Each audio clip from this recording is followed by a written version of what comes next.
let's take example here. It says compute the determinant of the following ብሎ ሰጠኝ። ሁለት ማትሪክስ ሰጠኝ a እና b ብሎ ሰጠኝ። ሁለቱም 2 ባይ 2 ናቸው አይደለ? 2 ባይ 2። ስለዚህ ዲተርሚናንታቸውን እንዴት እንፈልግ? እዩት። the determinant of a for example a we can denote this one by this or det of a ብላችሁ ማለት ይችላል። equal to ክሪስ ክሮስ የምታደርጉት ይሄን አባዙ 1 times 3 አለም ታደርጉት 1 times 3 minus 7 times minus 5 ብራኬት ያስፈልገኛል። ምክንያቱም አንዳንድ ኔጌቲቭ ሲመጣ ኮንፊውዝ ሊያደርጋችሁ ይችላል ወይም ልትሳሳቱ ይችላላችሁ። 1 times 3 is 3 7 times minus 5 is minus 35 minus of minus ይመጣል አይደል? minus 35 ስንት መጣልኝ? 35 plus 3 plus 35 ስንት መጣ?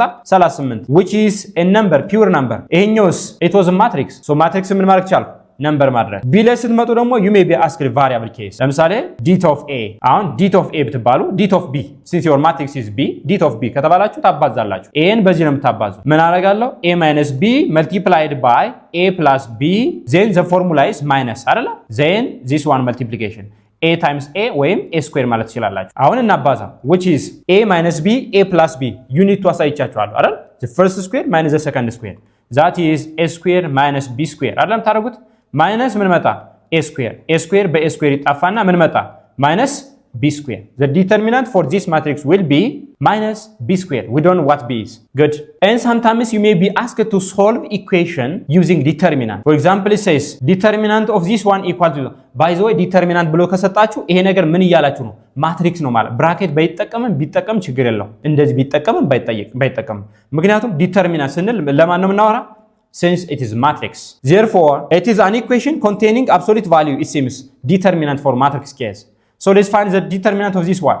ምን ታደርጋላችሁ? 2x multiplied by n ነው እየሰራው ያለሁት 2x multiplied by x minus ፎርሙላው ስላለኝ 4 times what? x equal to 0. አሁን ማትሪክስ አይኖረኝም። 2 times x ምን ይመጣል? 2x square minus what? 4x equal to 0. Let's take common. አሁን ቁጥር ስለሆነ ኮመን እንውሰድ። 2x የጋራ ብትወስዱ ማን ይቀራችኋል? x minus 2 ይቀራል አይደል? equal to 0. which means 2x equal to 0 or x minus 2 equal to 0 product property grade 9 ተጠቅሜ በሁለት ብታካፍሉት x equal to 0 ይመጣል or x equal to ምን ሆነ 2 ችን ወደዚህ ወሰድኳት ይሄን ደግሞ ለሁለት ታካፍሉት ማለት ነው very good ስለዚህ the solution set ከተባላችሁ ምንድነው የምታስቀምጡት 0 and what and 2 ብላችሁ ታስቀምጣላችሁ good እንቀጥልና b ደግሞ ተመሳሳይ ነው the determinant non zero ማለት ነው እናባዛው እስኪ let's find determinant 1 times look here 1 times x minus 4 አለ x minus 4 minus the formula minus 2 times what? x አላችሁ equal to 5. It is given. Okay. So 1 times x minus 4 is x minus 4 minus 1 times ይሄን ብታባዙት ምን ይመጣል? minus 2x አይመጣ? negative times minus 2x ስታደርጉት ምን ይመጣል? plus 2x ይመጣል. equal to what? 5. That's it. አሁን let's add like terms. x with 2x 3x ይመጣል. And minus 4 to the right it becomes 5 plus 4 which is what? 9. Divide both sides by what? by 3. ስንት መጣ ማለት ነው? 3 by 3 ብታካፍሉት x ይመጣል 9 by 3 ብታካፍሉት 3 ይመጣል therefore x equal to 3 if you are asked solution set the solution set will be what 3 very good